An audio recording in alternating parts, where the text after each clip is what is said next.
Hello my rosebuds and everyone on the internet. So today's video is a little different. So what you will be watching is my final presentation that I had in school. So earlier this year I decided to go back to school to get my certification in sustainability because it's definitely something that I am very passionate about and I wanted to educate myself more on. That is what I've been doing for the last quarter, the last 3 months. The video was just shared within my classmates of, I think there's about 10 of us, but I really enjoyed the presentation. So I wanted to share it publicly to my audience because it's a topic that addresses household trash, which all of us deal with. So I thought it would be a cool idea to share it with you all. Give you a peek of the student Nava life. So without further ado, here is my final project for my first quarter of school. Hi class! For my final, I wanted to address trash, more specifically our household waste. So I decided to transform what was destined for landfill into fashion. Why? Because the amount of waste we throw away daily is alarming, and I want to show the potential value that the everyday household is discarding. And I also want to challenge the question, is our trash really waste or are we just terrible at sorting? Did you know the average American generates about 4.9 pounds of trash every day? That is the equivalent to a small cat, and most of it ends up in landfills. Each person is dumping about 7 cats worth of trash into landfills every week. Meanwhile, many recyclable and compostable materials are wrongly tossed into regular trash bins, missing the chance to be either repurposed or returned to the earth. Approximately 75% of our waste is recyclable. However, the recycling and composting rate in the US is about 32%, and then only 6% of the plastic produced in the US is recycled. Because I've been sorting, recycling, and composting my own waste for many years now, I really wanted to see what the average household's trash was like. So I obtained a week's worth of trash from a small family, and I'm not gonna lie, it was pretty gross. I'm gonna gag. I sorted and washed every single piece of trash, and this is what I came up with. I did not enjoy cleaning up other people's trash, so I have a huge appreciation for the waste management workers out there. Now it's time to figure out how to properly dispose of these. But first, we have to talk about the 3 R's in proper waste management: reduce, reuse, and recycle. One way that this family can reduce their waste is by investing in reusable items. For example, there were 2 Starbucks cups in their trash. Starbucks has a pretty strong reusable cup system that gives you a discount if you participate and bring your Starbucks reusable cup, or you can also check your local neighborhood coffee shops because more than likely they will allow you to use your own cup. Keeping a tote bag in the car is a great way to reduce the need of a plastic shopping bag. I'm not really sure of the use of the water bottles. Maybe they had a party because there was a lot of them, but if it was just a home use thing, then a reusable water bottle or a Brita is a great way to save on plastic bottles. Based on the dryer sheets that I saw in the trash, switching to wool dryer balls or even a hang drying rack will not only save waste, but it will also save energy as well. The next R is reuse.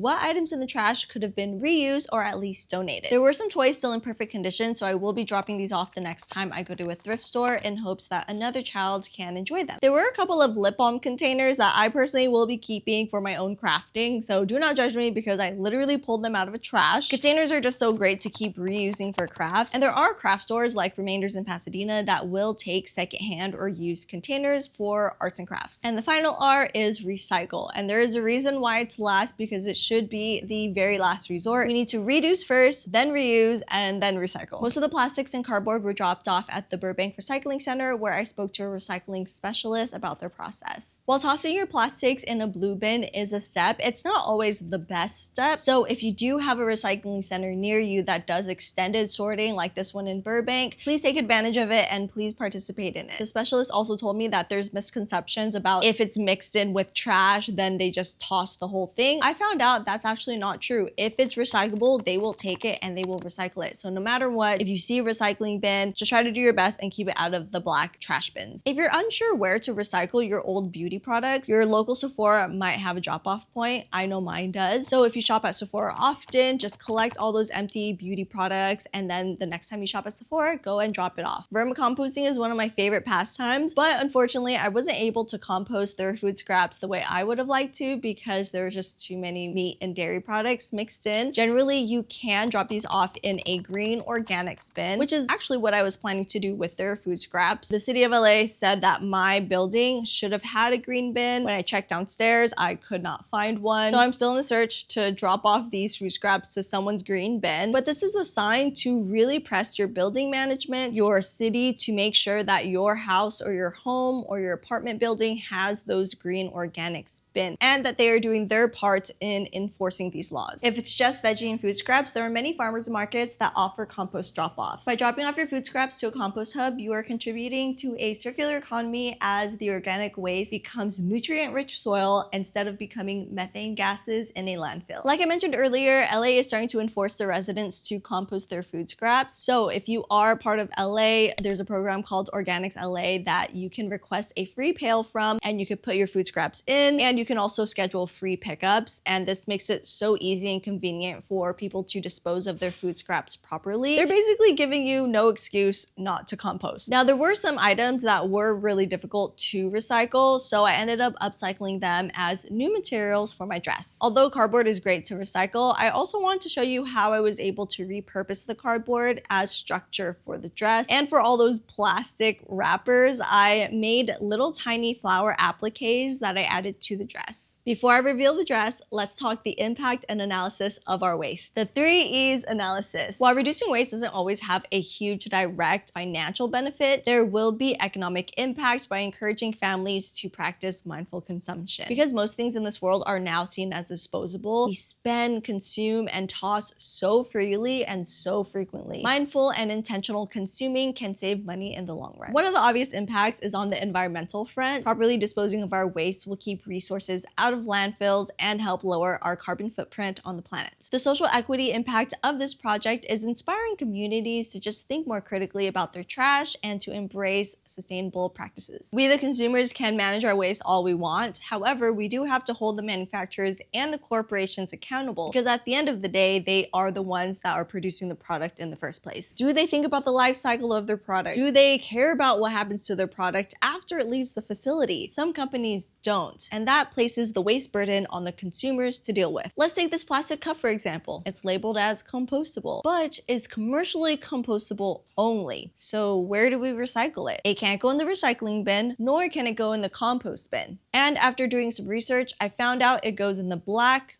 regular trash bin. So is this compost cup even a better option than a regular #1 plastic cup that can be recycled? Not saying that these companies are, but it is important to look out for companies that are greenwashing their products. Now, what about the life cycle of a toy? Unlike recycling labels on plastic bottles, toy companies don't tell you exactly how to dispose of their toy after it's been broken or no longer usable. So again, the responsibility falls on the consumer. Luckily, there are programs like TerraCycle that will take broken toys for free if you ask for a shipping label, and they will recycle it for you. And what about those externalities? Every product comes with a cost, obviously monetarily, but also physically. What about the communities that have to deal with the pollution from the plastic that's being produced, or that tree that was cut down for this paper cup? We have the privilege of enjoying a product, so maybe as our gratitude for that item, we can see it as our responsibility to discard of this item properly. Each product we consumed came at a cost, so let's not let that effort go to waste. I know this is a lot of information and a lot of work just to do the right thing. Most people just want the convenience of being able to throw away their garbage and not have to think about it. And to be fair, I was so flustered cleaning and sorting out this trash that wasn't even my trash, and I too wanted to just throw it all away. However, like the executive director of Greenpeace USA,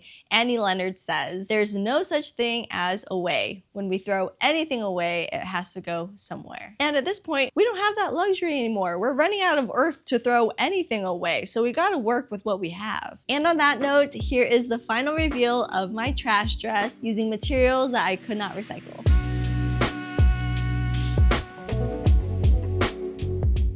Maybe there should be a 4th R: reduce, reuse, recycle, repurpose. Obviously, making an outfit out of the materials you can't recycle is not really an efficient and sustainable way to reach zero waste. There are just some things that inevitably will have to end up in landfill, but there's also so many items and materials that don't have to be. This project taught me that waste isn't just something to discard, it's a resource. By managing our waste properly, we can close the waste loop and give discarded items a new purpose. Thank you for watching, and let's continue continue to make sustainable choices and work towards a better Earth, one piece of trash at a time. Bye. I hope you all enjoyed my presentation. It's very different from what I usually post, but I am going to be starting to post more sustainability, environment stuff, things that I'm passionate about. So stay tuned for all that. Plus it's Earth Month. What better time to upload this video than Earth Month?